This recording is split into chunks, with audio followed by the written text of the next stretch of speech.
যেন ডাঙায় বাঘ জলে কুমির। এবার ডাঙায় বাঘ এবং জলে কুমির, তাহলে আমরা কোন দিকে যাব? বাঘের সঙ্গে লড়াই করা যতটাই কঠিন হোক, লড়াই কিন্তু আমাদের বাঘের সঙ্গেই করতে হবে, কারণ আমরা জলজ প্রাণী নই। কুমিরের সঙ্গে লড়াই করে কুমিরের ওখানে থাকতে পারবো না, কুমিরকে মেরেও আমরা জলে বাস করতে পারবো না, আমাদের ওই স্থলভাগেই বাস করতে হবে। তাই আমাদের লড়াই বাঘের সঙ্গেই করতে হবে। সন্তান প্রসবের ক্ষেত্রে যে আমাদের শিক্ষা ব্যবস্থার এইরকম এত বড় হাত রয়েছে, সেটা আপনি কল্পনাও করতে পারবেন না। মানুষ দ্বিতীয় বাচ্চা প্রসব করতেই ভয় পাচ্ছে। কথাটা কি একেবারেই মন গড়া বলছি? নমস্কার, আশা করি সকলেই ভালো আছেন। আজকে আমাদের শিক্ষা ব্যবস্থার এই কুরূপ দিকটি একটি গল্পের মাধ্যমে আপনাদের সামনে তুলে ধরব, যে গল্পটি এই বিষয় সম্পর্কে আমাদের অনেক ধারণা পরিষ্কার করে দেবে। গল্পটি এমন, একটি লোক যখন তার কাজের জন্য বাড়ির বাইরে যাচ্ছেন, তখন তিনি লক্ষ্য করেন যে একটি প্রজাপতি ওই রেশম কীট কেটে বেরিয়ে আসার চেষ্টা করছে। তো দেখে সে চলে গেছে। কিন্তু দিন শেষে যখন তিনি বাড়ি ফিরেছেন, তখনও এসে খেয়াল করছেন যে ওই প্রজাপতিটি এখনো বেরিয়ে আসতে সফল হয়নি। তখন তার মনে দয়া হয়। তিনি ভাবেন, একটি ছোট্ট জীব, সে কত কষ্ট করছে, তো তাহলে ওর কষ্টটাকে আমি লাঘব করে দিই।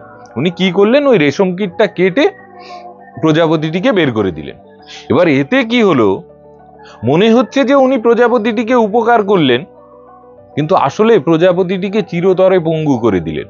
কেন বলছি? কারণ যে প্রজাপতিটি বেরিয়ে এলো, তার ডানাগুলো অত্যন্ত ছোট, যেটি তার ওই ভারী শরীরকে নিয়ে ওড়ার পক্ষে একদমই যথেষ্ট নয়। কারণ কি, যখন ওই প্রজাপতি রেশম কীট কেটে বেরিয়ে আসার চেষ্টা করে, তখন যে স্ট্রাগল তার মধ্যে চলে, এর মাধ্যমেই তার শরীরের পূর্ণাঙ্গ বিকাশ হয়। এটা একটা প্রক্রিয়া। আপনারা সকলেই প্রজাপতির জীবনচক্র সম্পর্কে অবগত আছেন, যে কিভাবে একটি শুককীট প্রজাপতিতে পরিণত হয়। কিন্তু এই ক্ষেত্রে কি হলো, উনি ওই স্ট্রাগলটাই তার হতে দেয়নি, কেটে বের করে দিয়েছে, যে কারণে যে প্রজাপতিটি বেরিয়ে আসলো তার ডানাগুলো অত্যন্ত ছোট। তার মানে যে প্রজাপতিটি বেরিয়ে এলো, সেই সংগ্রামময় জগতে একদমই সার্ভাইভ করতে পারবে না। তা আমাদের যে শিক্ষা ব্যবস্থা, যেটাকে আপাত মধুর মনে হচ্ছে, এই শিক্ষা ব্যবস্থার সঙ্গে এই ঘটনাটার কি মিল পাচ্ছেন? আপনাদের কি মনে হচ্ছে না, এই যে পাশ ফেলহীন শিক্ষা ব্যবস্থা, এটা আমাদের যুব সমাজকে, আমাদের ছাত্র সমাজকে সম্পূর্ণ নষ্ট করে দিচ্ছে? হ্যাঁ, অনেকে বলতে পারে পাশ ফেল তুলে দিয়েছে, তাই বলে পড়তে তো আর বারণ করেনি। দেখুন, এই কথা সত্য, কিন্তু কাদের জন্যে? প্রথম সারির ছাত্রদের জন্যে। তাদের জন্য এটা ঠিক আছে, তাদের উপর পরিবেশ এতটা প্রভাব ফেলে না। তারা নিজের তাগিদেই নিজেদেরকে তৈরি করে। ওই সাধারণ ছাত্রছাত্রীদের যে সচেতনতা আপনি কলেজে গিয়ে দেখবেন, সেই সচেতনতা ওই প্রথম সারির যারা ছাত্রছাত্রী, তাদের মধ্যে ক্লাস 5-6-এই চলে আসে। তারা নিজের তাগিদেই পড়াশোনা করে। একটি ধারালো দা বা ধারালো অস্ত্র, সেটা দিয়ে যদি কোনো ডাল কাটেন, আপনি ডালটা কত মজবুত অনেক ক্ষেত্রে বুঝতে পারবেন না, কারণ তার মধ্যে এতটাই ধার যে অনায়াসেই সেটাকে কেটে দিতে পারে। তা প্রথম সারির যারা ছাত্রছাত্রী, তাদের ব্যাপার কিছুটা এরকম। কিন্তু আপনি একটু কম ধারালো অস্ত্র দিয়ে যদি কাটতে যান, তখন বুঝতে পারবেন যে ওই ডালটা অন্যান্য ডালের তুলনায় কতটা শক্ত। তা প্রথম সারির ছাত্রছাত্রী, তাদের উপর পরিবেশ যেমন বিশেষ একটা প্রভাব ফেলে না, তেমনি প্রভাব ফেলে না একদম শেষের সারির ছাত্রছাত্রীদের। তাদেরকে আপনি যত ভালো পরিবেশই দেন, খুব বেশি তারা পড়াশোনা করবে না, তাদের এসব ভালোই লাগে না। হ্যাঁ, হতে পারে পড়াশোনা ছাড়া তারা অন্যান্য অনেক বিষয়ে অনেক ভালো হতে পারে। কেউ হয়তো খেলাধুলায় ভালো, বা অন্যান্য অনেক কিছুতেই, কেউ হয়তো ছবি আঁকতে পারে ভালো, কেউ হয়তো নাচ গান করতে পারে ভালো, হতে পারে। কিন্তু পড়াশোনার ক্ষেত্রে, আমি এই ক্ষেত্রে শুধু পড়াশোনার কথাটাই বলছি। তাহলে যারা একেবারে প্রথম সারির এবং যারা শেষের দিককার, তাদের জন্য পরিবেশ খুব বেশি প্রভাব ফেলছে না। ফেলে না একদম তা নয়, কিন্তু বিশেষ ফেলে না। কিন্তু যারা মধ্যম, তাদের উপর কিন্তু এই পরিবেশের বিরাট প্রভাব রয়েছে। আপনি কি পরিবেশ তাদেরকে দিচ্ছেন, এটা তাদের জীবন গঠনের ক্ষেত্রে একটা বিরাট ভূমিকা পালন করে।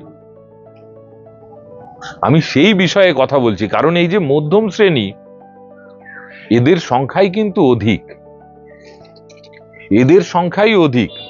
আর দেখবেন ওই যারা প্রথম সারির তারা তাদের কেরিয়ার সম্পর্কে সচেতন, তাদের ছোট থেকেই ইচ্ছা যে আমি এই হব এই হব, অনেক ছোট থেকেই, এবং তারা মনোযোগ সহকারে সেই উদ্দেশ্যেই পড়াশোনা করে এবং নিজেদেরকে সেইভাবে তৈরি করতে থাকে। কিন্তু যারা মধ্যম, আমি আমার ক্ষেত্রেও বলবো, তাদের ক্ষেত্রে পরিবেশ কিন্তু বিরাট প্রভাব ফেলে। মধ্যম কারা জানেন?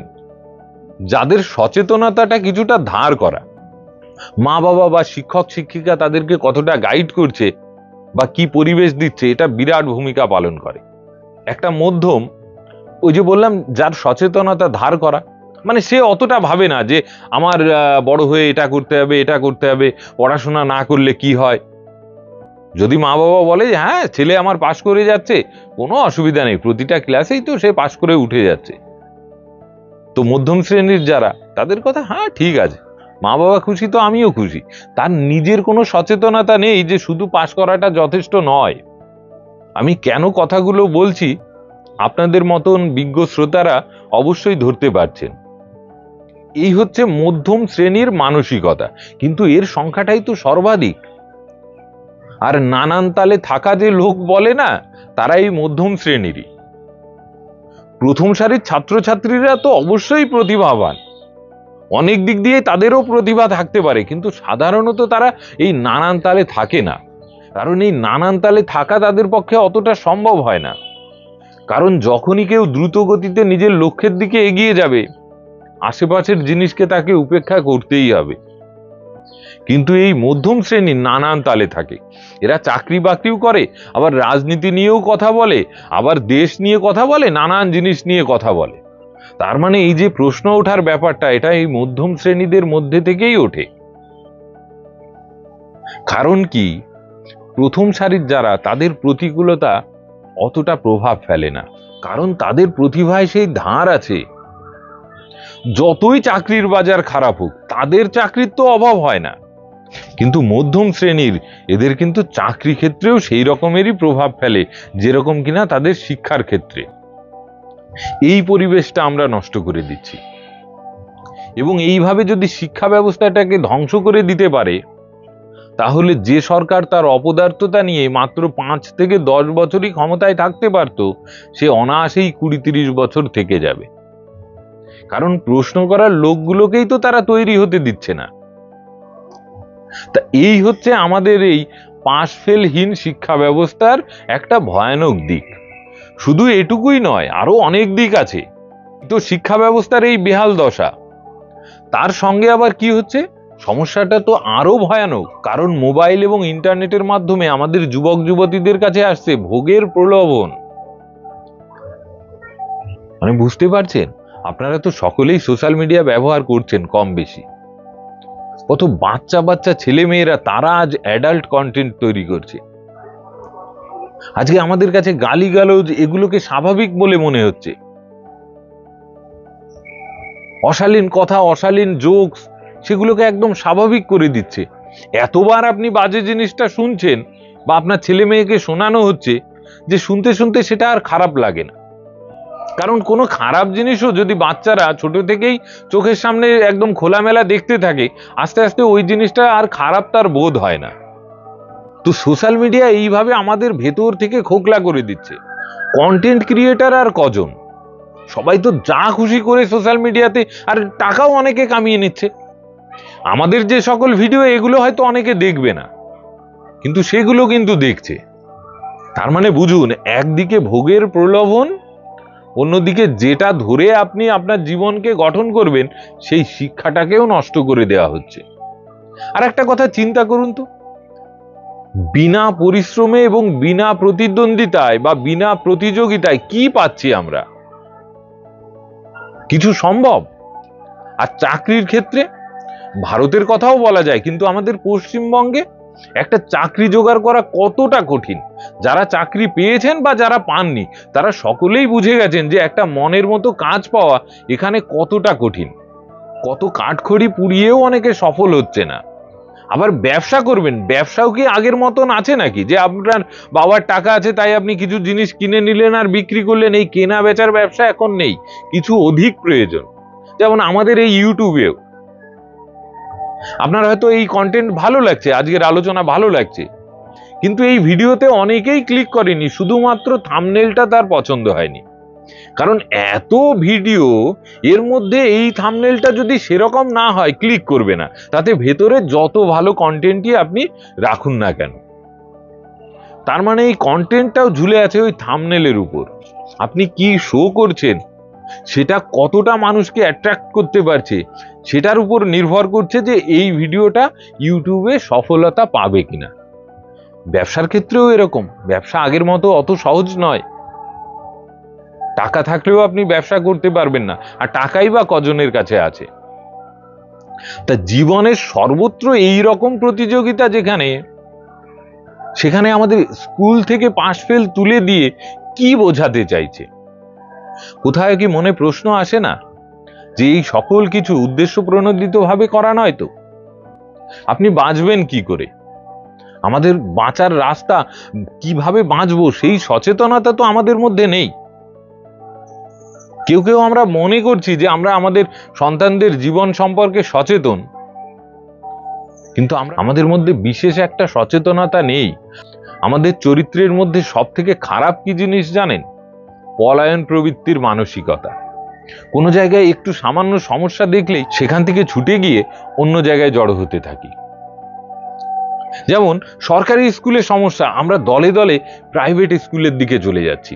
এই ঘরের সমস্যা, আমরা দলে দলে এখান থেকে দৌড়ে পালিয়ে অন্য একটা ঘরে গিয়ে উঠছি। কিন্তু আমাদের মধ্যে খুব কম লোকেরই মনে প্রশ্ন জাগে যে এই দ্বিতীয় ঘরটা পূর্ব পরিকল্পিত ভাবে নির্মাণ করা নয় তো, যে এদের এখানে সমস্যা তৈরি করব, আর সেই সমস্যা থেকে বাঁচার জন্য এরা ঠিক আমার এই ঘরে এসেই উঠবে এবং আমি এই ঘরে আমার যা করার সেটাই করব। মানে কেমন বলুন তো সমস্যাটা? মানে আপনি সরকারি স্কুলে পড়াতে সাহস পাচ্ছেন না, পাছে আমার ছেলের কেরিয়ারটা নষ্ট হয়ে যায়, কিন্তু আপনি যে প্রাইভেট স্কুলে পড়াবেন সেখানে পড়াতে গিয়ে অধিকাংশ যে অভিভাবক তারা তাদের সর্বস্ব হারিয়ে ফেলছে। এক প্রকার তাই আমরাও তো সকলের সঙ্গে কথা বলি, আমাদের কলিগসরা রয়েছে তাদের সঙ্গে তো কথা বলছি। কারো কারো ইনকামের মানে 1/3 চলে যাচ্ছে বা তার থেকেও বেশি। মানুষ তো দুটো বাচ্চা নিতেই সাহস পাচ্ছে না। মানে সন্তান প্রসবের ক্ষেত্রে যে আমাদের শিক্ষা ব্যবস্থার এইরকম এত বড় হাত রয়েছে সেটা আপনি কল্পনাও করতে পারবেন না। মানুষ দ্বিতীয় বাচ্চা প্রসব করতেই ভয় পাচ্ছে। কথাটা কি একেবারেই মন গড়া বলছি? এই বিষয়ে আপনাদের কি মতামত সেটা অবশ্যই কমেন্ট সেকশনে লিখে জানাবেন। কি ভয়ানক ফাঁদ আপনি লক্ষ্য করুন। এখানে থাকলে আপনার সন্তানের ভবিষ্যৎ নষ্ট হচ্ছে বলে মনে হচ্ছে, যে কারণে আপনি গিয়ে আর এক জায়গায় গেলেন আর সেখানে আপনার সর্বস্ব কেড়ে নেওয়ার একটা পরিকল্পনা করা হচ্ছে। শিক্ষা অমূল্য জিনিস, যার মূল্য নির্ধারণ করা যায় না। যেমন জল, যেমন দুধ, এগুলোর মূল্য নির্ধারণ করা যায় না। কিন্তু আপনি নিজেও জানেন যে এখনো যতই মূল্য হোক, দুধ কিন্তু এখনো তার গুণগত মান অনুসারে অনেকটাই কম দামে পেয়ে থাকি। আর জলের কথা তো আর কি বলবো, একটা অক্সিক্যানের কথা ভাবুন, অক্সিক্যানের দাম কত? অক্সিজেনের যে ক্যান, সেখানে প্রতিনিয়ত আমরা এই পরিবেশ থেকে কত অক্সিজেন নিচ্ছি। তা অমূল্য মানেই যে তার মূল্য অনেক দিতে হয় এরকম কিন্তু নয়। সাধারণত এই যে শিক্ষা, এই অমূল্য জিনিসের জন্য কোনো কালেই অধিক মূল্য দিতে হতো না। আপনি যদি চৈতন্যদেবের সময়কাল দেখেন, ওনার জীবনী পড়লে সেখানে আমরা দেখতে পাই যে টোলে উনি পড়াতেন, তার বিনিময়ে উনি ছাত্রদের কাছ থেকে কিন্তু কোনো পারিশ্রমিক নিতেন না। ছাত্রের যারা অভিভাবক তারা নানান রকম জিনিস তাকে উপহার হিসাবে দিতেন, কোনো বাধ্যবাধকতা নেই। শিক্ষকদের তো হালে কিছু পয়সা মানে বেতন বেড়ে হচ্ছে। এর আগে তো সিনেমাতেই দেখেছেন শিক্ষকদের কি বলা হতো, দরিদ্র শিক্ষক, দরিদ্র স্কুল মাস্টারের মেয়ে তুমি, বা দরিদ্র স্কুল মাস্টারের ছেলে, এগুলো আপনারাও সিনেমাতে দেখেছেন। তা শিক্ষা অমূল্য জিনিস, এ কথা আমি স্বীকার করছি, কিন্তু এই অমূল্য জিনিসের জন্য কোনো কালেই কিন্তু বিশেষ মূল্য দিতে হয়নি। কিন্তু বর্তমানে দেখুন সর্বস্ব যেন লুট করে নিচ্ছে, মানুষ দ্বিতীয় সন্তান পর্যন্ত নিতে সাহস পাচ্ছে না। কারণ কি, তার প্রথম বাচ্চাকে পড়াতেই এত টাকা খরচ হচ্ছে যে দ্বিতীয়টার কথা সে ভাবতেও ভয় পাচ্ছে। কথাগুলি প্র্যাকটিক্যাল কিনা সেগুলো আপনারা লিখে জানাবেন। তা এই হচ্ছে অবস্থা। এবার এটা থেকে কি কোনো বাঁচার পথ নেই? সমস্যাটা দেখে মনে হচ্ছে যেন ডাঙায় বাঘ জলে কুমির। এবার ডাঙায় বাঘ এবং জলে কুমির, তাহলে আমরা কোন দিকে যাব? বাঘের সঙ্গে লড়াই করা যতটাই কঠিন হোক, লড়াই কিন্তু আমাদের বাঘের সঙ্গেই করতে হবে, কারণ আমরা জলজ প্রাণী নই। কুমিরের সঙ্গে লড়াই করে কুমিরের ওখানে থাকতে পারবো না, কুমিরকে মেরেও আমরা জলে বাস করতে পারবো না, আমাদের ওই স্থলভাগেই বাস করতে হবে। তাই আমাদের লড়াই বাঘের সঙ্গেই করতে হবে। আমি কাউকে টার্গেট করছি না, কারণ এই দোষ আমাদের সকলেরই। শুধু কি নেতা মন্ত্রীরাই দোষী? আমি আপনি দোষী নই? স্বামীজি একটা কথা বলছেন জ্ঞানযোগ বইয়ে, বলছেন যে বলতো আমাদের এই যে ঈশ্বরের ধারণা বা এই মানবিক ঈশ্বরের ধারণা কেন? কারণ আমরা মানুষ, তাই আমরা মানবিক ঈশ্বরের ধারণা করি। আমাদের ঈশ্বরের কল্পনা ঠিক মানবিক আকার বিশিষ্ট বা সেই রকম চিন্তা ভাবনা যুক্ত। কিন্তু যদি একটি শুয়োরকে ঈশ্বর সম্পর্কে কল্পনা করতে দেওয়া হয়, মানুষ যতই উন্নত প্রাণী হোক, শুয়োর কিন্তু মানুষের মতো ঈশ্বরের কল্পনা করবে না। সে একটা বড় মোটা সোটা শুয়োরকেই নিজের ঈশ্বর হিসাবে কল্পনা করবে, যে কিনা তার সমস্ত বাধাকে দূর করতে পারে। সে সিংহের সঙ্গেও লড়াই করতে পারে। কি বোঝাতে চাইছি বুঝলেন? আমরা যেমন, আমাদের নেতাও তেমন। আমাদের মধ্যে সংকীর্ণতা রয়েছে, আমাদের মধ্যে স্বার্থপরতা রয়েছে। আমরা নিজেদের ফ্যামিলির বাইরে ভাবতে চাই না। আমরা সকলেই জগতের সেবা করতে চাই, কিন্তু সেই জগতের মধ্যে স্ত্রী আর পুত্র বা কন্যা ছাড়া কেউ আসতে পারে না। নিজের মা বাবাকেই আমার জগতের মধ্যে আমি ভাবতে পারি না, তো সেই আমি আমার দিয়ে সমাজের ভাবনা কি করে হবে? তা আমাদেরকে শুধরাতে হবে। প্রথম আমাদেরকে সচেতন হতে হবে। আমরা যদি সচেতন হই না, যারা এই পরিকল্পনা করছে তাদেরকেও পরিবর্তন হতে বাধ্য করতে পারি আমরা। কিন্তু আমরা সচেতন নই। আমরা বড্ড পালিয়ে বেড়াতে পছন্দ করি, আর বড্ড সমস্ত কিছু উপেক্ষা করার মানসিকতা। কিন্তু উপেক্ষা করে কদিন? এর মাধ্যমে কখনো সুখ আসে না। আপনি গীতা পড়ুন না, দেখবেন সংগ্রামের কথাই সেখানে, মানে সেখান থেকে এটাই শিক্ষা নেওয়া যায় যে সংগ্রাম ছাড়া এই জীবন হতে পারে না। সবসময় কিন্তু মারামারি করতে হবে না। সংগ্রাম মানেই সব ক্ষেত্রে মারামারি নয়। তা আমরা যদি সচেতন হই, এই উপরের মানুষগুলোরও যেমন পরিবর্তন হবে, আমাদের আশেপাশের সমস্যাও আমরা অনেকটাই মেটাতে সক্ষম হব। ধরুন কোনো এলাকার 10-20 জন মানে সচেতন অভিভাবক তাদের সন্তানদেরকে পাশের স্কুলে ভর্তি করলেন, এবং তারা প্রতিনিয়ত স্কুল শিক্ষক শিক্ষিকাদের সঙ্গে তাদের সন্তানদের কেমন কি উন্নতি হচ্ছে না হচ্ছে তার ব্যাপারে যোগাযোগ রাখছেন। সমস্যা কিন্তু সব ক্ষেত্রে ভেতরের না, আবার অনেক ক্ষেত্রে কিছু উচ্ছৃঙ্খল ছাত্রেরাও শিক্ষক শিক্ষিকাদের উপর চড়াও হন। যদি শিক্ষক শিক্ষিকা কিছু বলেন, কড়া ভাষায় কিছু বলেন, তাহলে বাইরে গিয়ে তাদের থ্রেট দিচ্ছে। এই বিষয়টাও কিন্তু আমাদের দেখার দায়িত্ব, কারণ স্কুল শিক্ষক শিক্ষিকারা কোনো সশস্ত্র বাহিনীর অন্তর্গত কিন্তু তারা নয়। ওই দেখেছেন না, আর্মিদেরকেও আমরা ততক্ষণই ভয় পাই যতক্ষণ তাদের কোমরে বা কাঁধে ওই জিনিসটা থাকে। যখন ওটা থাকে না, রিটায়ারমেন্ট নিয়ে নেয়, তারপরে আর তাদেরকে বিশেষ একটা লোকে ওইভাবে মানে না। আমি কিন্তু কাউকে অসম্মান করছি না, বা একান্তই মন গড়া কোনো কথা আপনাদেরকে শোনাচ্ছি না। আমি চোখের সামনে যা দেখছি, প্রতিনিয়ত আমাকে যা দেখতে হয়, আমি তার উপর নির্ভর করেই এই কথাগুলো বলছি। হ্যাঁ, এরকম হয়। তো যাই হোক, এই আলোচনায় এখানে বেশি ঢোকা যাবে না। তো স্কুল শিক্ষক শিক্ষিকাদের সঙ্গে যাতে এরকম কিছু না হয়, তারা যাতে স্বাধীনভাবে পড়াতে পারেন, সেই বিষয়টা খেয়াল রাখতে হবে। আবার আপনারা যখন প্রতিনিয়ত তাদের সঙ্গে যোগাযোগ রাখবেন, তখন দেখবেন স্কুলের পড়াশোনার মানও অনেক কিন্তু উন্নত হচ্ছে। এত পালিয়ে বেড়ানোর মতো কিছু হয়নি। আমরা যারা মধ্যম মানের ছাত্র ছিলাম, তারা কিন্তু মিথ্যে বলবো না, স্কুল থেকে বিশাল কিছু শিখতে পারতাম না। কারণ স্কুলের অনেক ছাত্রছাত্রীদের মধ্যে ওই 1-to-1 কানেক্ট করা সবসময় শিক্ষক শিক্ষিকাদের পক্ষে সম্ভব হতো না। তারপরেও কিন্তু আমরা অনেক কিছু শিখেছি। তার মানে আমাদের মধ্যে বিদ্যা গ্রহণ করার ক্ষমতা অনেকটাই আছে। আমাদেরকে একেবারে গুলিয়ে খাইয়ে দিতে হবে না, সামান্য উপকার করলেই আমরা অনেক কিছু করতে পারবো। কিন্তু অভিভাবকেরা সেই সামান্য উপকারটুকুই করছে না। মনে হচ্ছে যে উপকার করছে, কিন্তু আসলে না, পলায়ন প্রবৃত্তির মানসিকতা নিয়ে এক ঘর থেকে আর এক ঘরের দিকে দৌড়াচ্ছে। আর সেখানে ইঁদুর মারা কলের মতো সব বসানো আছে, যে ঢুকলেই একদম আটকে নেব। তো ওই যে বললাম, জলের কুমিরের সঙ্গে লড়াই না করে ডাঙায় বাঘের সঙ্গে লড়াই করতে হবে। এই সংগ্রামটা যদি একটু দীর্ঘকালীন হয়ও, আমরা কিন্তু এর সুদূর প্রসারী সুফল পাবো, এই কথাটা চিন্তা করতে হবে।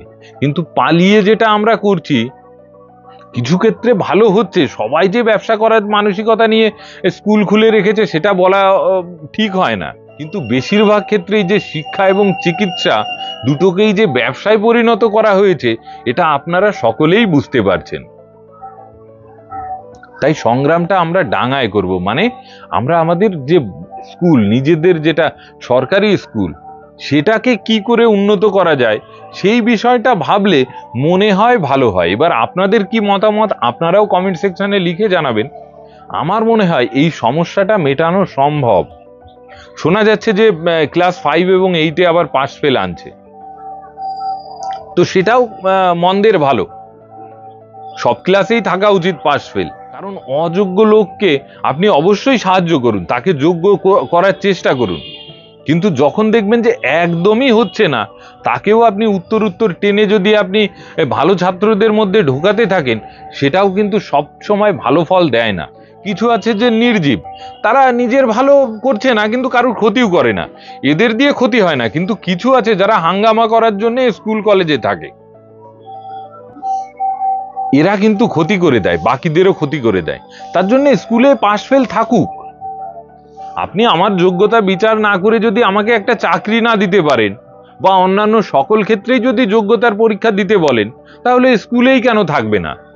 শিক্ষাটা প্রথম থেকেই নেই না কেন? আশ্রমের শিক্ষা সেখানে কেমন হয়? বাচ্চাদের ছোট থেকেই নানান কাজে কিন্তু নিপুণ করার চেষ্টা করে। তার মানে এই নয় যে তারা শিশু শ্রমিক বানাতে চাইছে বা তারা নিষ্ঠুর, তারা শিশুদের কল্যাণই চায়। আমাদের এই সুশাসনটাই দরকার। আসুন আমরা সকলে মিলে প্রথমে এই বিষয় নিয়ে একটু ভাবি, তাহলে দেখবেন আমাদের ভেতর থেকেই উঠে আসবে যে আমাদের এখন কি করণীয়। হয়তো আমার থেকে আপনারা অনেক ভালো জানেন এই বিষয়ে যে কি করা উচিত আমাদের। এরকম কোনো আইডিয়া থাকলে অবশ্যই কমেন্ট সেকশনে লিখে জানাবেন। একটা জিনিস মনে রাখবেন, ভালোদের বিশেষ কিছু অসুবিধা হয় না, কিন্তু ভালোর সংখ্যা কিন্তু খুব সামান্যই। ওই হীরক রাজার দেশে দেখেননি, যেখানে সায়েন্টিস্ট রয়েছে, সায়েন্টিস্ট মানে সে তো আর যে সে লোক নয়, সে কত রকম আবিষ্কার করছে, মগজ ধোলাইয়ের যন্ত্র আবিষ্কার করছে, তিনি নিজের আবিষ্কারে মগ্ন, সায়েন্টিস্ট নিজের আবিষ্কারে মগ্ন, আর রাজা তার ওই আবিষ্কারকে নিজের স্বার্থে ব্যবহার করতে মগ্ন। সে আবিষ্কার করেই খুশি। তা অনেক ক্ষেত্রে আমাদের প্রথম সারির যারা, তাদেরকে ওইভাবে ব্যবহার করা হয়, তাদেরকে এত সুযোগ সুবিধা দেওয়া হয় যে তারা এর বাইরে বিশেষ একটা ভাবার সময় পায় না। আপনি কোনো ডিপার্টমেন্টকে এরকম পিরামিড হিসাবে কল্পনা করুন, এবং সর্বোচ্চ স্থানে যারা রয়েছেন তারা কারা? যে সকল আমলারা রয়েছেন তারা বেশিরভাগই কিন্তু ধুরন্ধর ছাত্র ছিল, ওই প্রথম সারির ছাত্র। কিন্তু তাদেরকে বেশিরভাগ ক্ষেত্রে এত সুযোগ সুবিধা দিয়ে বশীভূত করা হচ্ছে যে তারপর তারাই তাদের নিচের তলার সকলকে ওই প্রভুর ইচ্ছা মতো চালিয়ে দিচ্ছে। সাধারণত এইভাবেই হয়। নেতা মন্ত্রীরা কখনো নিচের তলার লোকের সঙ্গে সমঝোতা করতে আসবে না, তারা উপরকে ধরবে, ওই উপরকে এমন ভাবে খুশি করে রাখবে, এমন ভাবে বশীভূত করে রাখবে যে ওই উপরতলার লোক খুশি, তো সে আস্তে আস্তে তার অধীনে যারা আছে সকলকে সেইভাবে পরিচালনা করবে। আর সমস্যা তো তারা বিশেষ একটা বুঝতে পারছে না, যে কারণে তারা এসব নিয়ে ভাবছেও না। আমি সব ক্ষেত্রে কিন্তু বলছি না, সৎ মানুষ অবশ্যই সব জায়গায় আছে, না হলে দেশের অবস্থা, রাজ্যের অবস্থা আরো খারাপ হতো। অবশ্যই আছে, সৎ মানুষ অবশ্যই আছে, এতে কোনো দ্বিমত নেই। আমি এখানে কথাটা এই কারণে বলছি যে উপরতলার লোকের সমস্যা বিশেষ একটা নেই, সমস্যা আমাদের। তাই আমাদেরকে এ নিয়ে ভাবতে হবে। আমরা যদি না ভাবি এ সমস্যা কোনো কালেই মিটবে না। আগে আমাদের সমস্যা আমাদেরকে আওয়াজ তুলতে হবে, তবে গিয়ে না বাকিরা ভাববে, বাকিদের মনে হবে ও সত্যি তো এর সঙ্গে অন্যায় হচ্ছে। উচ্চ আধিকারিকদের হেল্প আমাদের অবশ্যই লাগবে, কিন্তু তারা তো এমনি বুঝবে না, তাদেরকে বোঝাতে হবে। আমরা নিজেরাই যদি না বুঝি তো তাদেরকে কি বলবো, কি বোঝাবো? আগে নিজেদের সমস্যাটা যে একটা সমস্যা সেটাই তো আমরা বুঝতে পারছি না। তাই আমি বারবার বলছি যে এই বিষয়ে অন্তত একটু ভাবুন। আপনাদের মতন বিজ্ঞ মানুষেরা যদি এই বিষয়ে ভাবে তাহলে নিশ্চয়ই ভালো কিছু হবে। আমরা যখন পরিবর্তন হব, আমাদের নেতারাও পরিবর্তন হবে। আমাদের নেতাদের মধ্যে আমাদেরই ক্যারেক্টার ফুটে উঠছে। যদি আমাদের নেতা খারাপ হয় তার জন্যও আমাদের লজ্জিত হওয়া উচিত। আজকে দেখুন না, সব এক একজন বলছে এটা তো ওই রাজনৈতিক দলের বেল্ট, এটা ওই রাজনৈতিক দলের গড়। মানে ওখানে কুকুর ছাগল যাই দাঁড়াবে সেখানে ওরাই জিতবে। মানে বুঝতে পেরেছেন যে আমরা আমাদেরকে আগেই বিক্রি করে দিচ্ছি, যার জন্য কেউ আমাদেরকে আলাদাভাবে মূল্যই দেয় না। আমরা কিসে খুশি হব কিসে অখুশি হব কারোর কোনো কিছুতে তোয়াক্কা নেই। আর আমরা নিজেদের ভালো মন্দ বুঝিও তো ওই। তাই সর্বপ্রথম নিজেকে দিয়েই এই পরিবর্তন শুরু করতে হবে। আমি যতক্ষণ নিজে না বুঝবো ততক্ষণ কাউকে সেই জিনিস বোঝাতে পারবো না। তো এটাই প্রথম দরকার। আসুন আমরা সকলে মিলে এই বিষয়ে একটু চিন্তা করি, তাহলে নিশ্চয়ই ভালো কিছু হবে। তো আর বিশেষ কিছু বললাম না। আজকের আলোচনাটি আপনাদের কেমন লাগলো সেটা অবশ্যই কমেন্ট সেকশনে লিখে জানাবেন। আর যদি ভালো লাগে কমেন্টের সঙ্গে সঙ্গে লাইক এবং অন্যান্যদের সঙ্গে শেয়ার করবেন। আর যদি আমাদের এই চ্যানেলে কেউ নতুন হয়ে থাকেন বা কেউ এখনো সাবস্ক্রাইব করেননি এরকম থেকে থাকেন, তাহলে অবশ্যই চ্যানেলটিকে সাবস্ক্রাইব করে আমাদের সঙ্গে যুক্ত হয়ে যাবেন। সকলে ভালো থাকবেন। নমস্কার।